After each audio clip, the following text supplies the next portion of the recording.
Life can become so discouraging sometimes, and we can feel overwhelmed. This is the way it was for me when I was a second-year resident. I was 2 years after graduating medical school. I was working at inner city hospital in Atlanta and felt really overwhelmed. I entered my training very enthusiastic, ready to deliver babies and to do surgery and to save people's lives. But after 90, 100 hours every week and taking care of very sick patients and seeing some terrible things that happen, it got really discouraging. As a gynecology resident, one of the things that troubled me the most was I was responsible for taking care of the rape victims. And that year alone, I took care of 60 patients. It was always on the weekend and whatnot. It was terrible. And, you get so discouraged about life at times. And I remember this one patient, it was a very tragic story. She was beaten up and gang raped and left half buried in a gravel pit. And she was on the trauma surgery service. But then after she had been in the hospital for about 6 weeks, a pregnancy test came back positive. And I was called up to see her. And I did an ultrasound. And sadly, as a product of this terrible assault, she actually became pregnant. And I remember I did the exam and I saw a healthy fetus in there. And I took a picture on the ultrasound. I handed it to her. And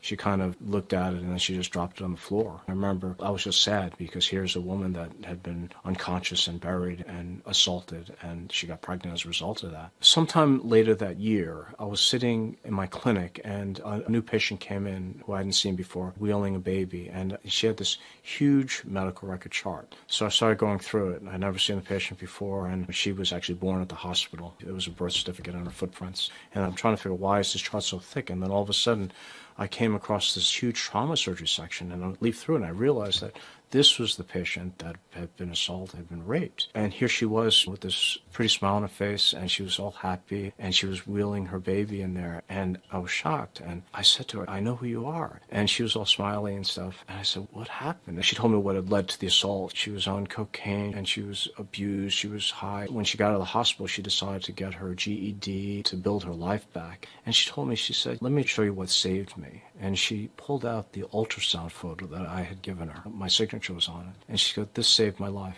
And I knew that no matter how bad things were, that God gave me a baby. And for me, it was one of those moments of life where you realize that even when things feel really bad, that there's grace right around the corner. And she said to me, she said, guess what I named my baby?